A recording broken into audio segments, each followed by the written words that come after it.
c'est au sein du comité 23, ou alors du comité 23, environnement et milieu naturel, que le Cameroun a participé aux travaux d'élaboration des normes internationales de l'assainissement. Et au sein du comité technique 23, le Cameroun a élaboré ses propres normes d'assainissement, parmi lesquelles les normes de rejet atmosphérique, les normes des eaux usées et beaucoup d'autres normes qui intéressent bien l'assainissement. L'accès à une eau propre et à des installations d'assainissement adéquates est un droit fondamental et un facteur du développement dans les domaines tels que l'agriculture, l'élevage, l'énergie, la protection de l'environnement et surtout la croissance économique. Maintenant, c'est pour soutenir l'innovation. On a eu besoin de ces normes parce qu'il y avait déjà une terminologie existante. Vous voyez un peu. En termes d'unité de traitement autonome, d'assainissement autonome, il y avait déjà une technologie, mais cette technologie-là n'était pas encadrée.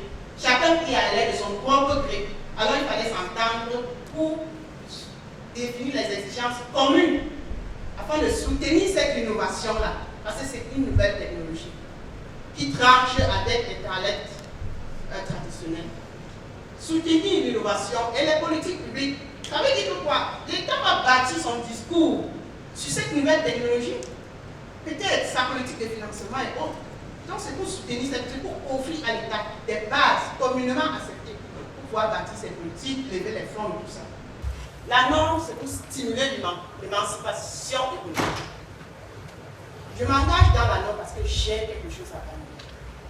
J'ai quelque chose à gagner. Comment?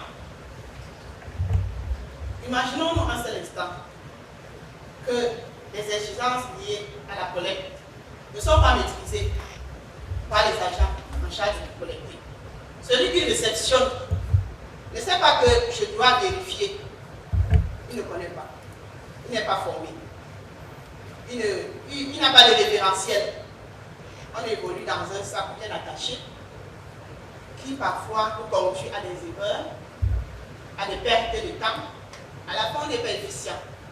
Quand on n'est pas efficient, on n'est pas efficace, puisqu'on ne peut pas atteindre les résultats. Vous allez atteindre les résultats sur la base de quoi? Puisque les C se trouvent dans la norme. Les C se trouvent dans la norme. Vos résultats, la C, quel est le référentiel? Donc vous pouvez tout droit vers l'inefficacité. Vous êtes inefficient, vous êtes inefficace, vous n'êtes pas performant. Et à la fin, vous n'êtes pas compétitif. Parce qu'il suffit qu'une autre unité d'installation s'installe, ou bien soit dans un autre pays. Cette unité va vous donner les plans parce qu'elle va démontrer qu'elle est conforme aux exigences communément reconnues et auxquelles les bailleurs de fonds attachent un prix. Vous ne pourrez pas lever les financements auprès de ces bailleurs de fonds. Vous ne pourrez pas. Afin de rendre effectif l'accès universel aux services d'assainissement de qualité et normés, des efforts communs sont à mettre en place par les différentes parties prenantes.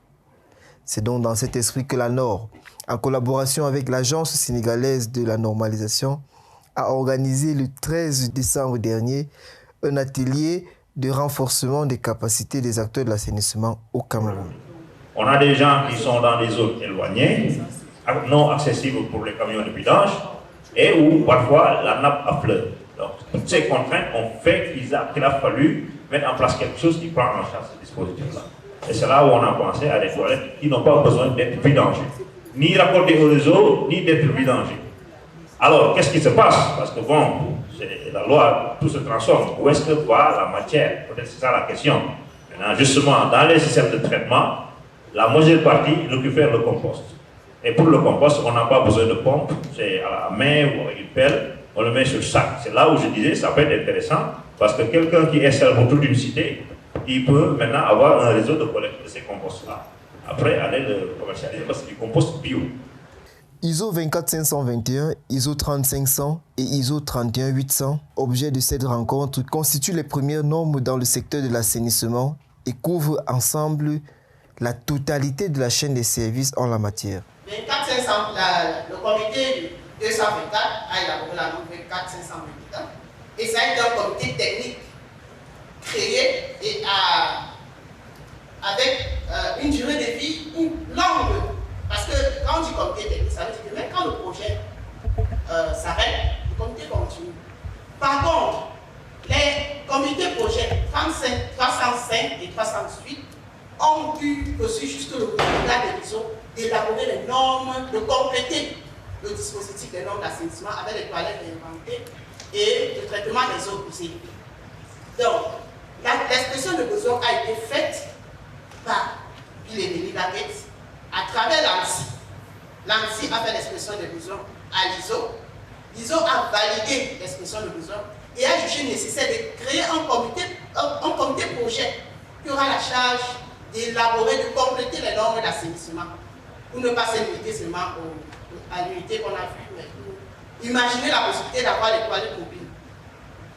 Si ISO 24521 est une norme de gestion des services de traitement des eaux usées domestiques de base, ISO 30500 et ISO 31800 par contre regroupent l'ensemble des exigences générales de qualité, de performance et de sécurité applicables aux technologies novatrices d'assainissement.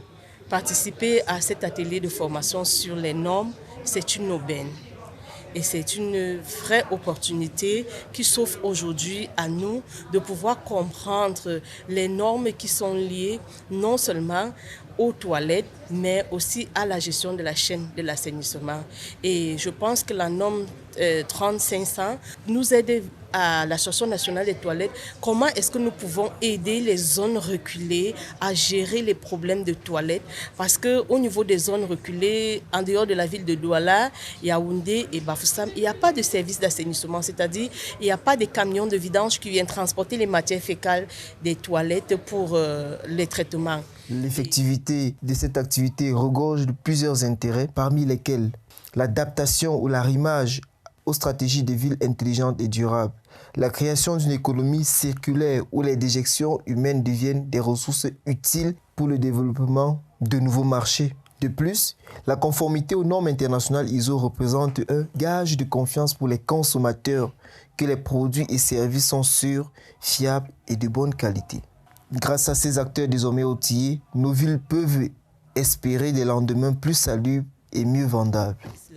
Et les normes 3500 vont nous aider à concevoir des toilettes et qui pourront régler les problèmes de ces personnes qui là-bas déjà n'ont pas les possibilités déjà non seulement de transporter leur matière fécale, mais ça va nous aider à les aider à traiter leur matière, les matières fécales sur place.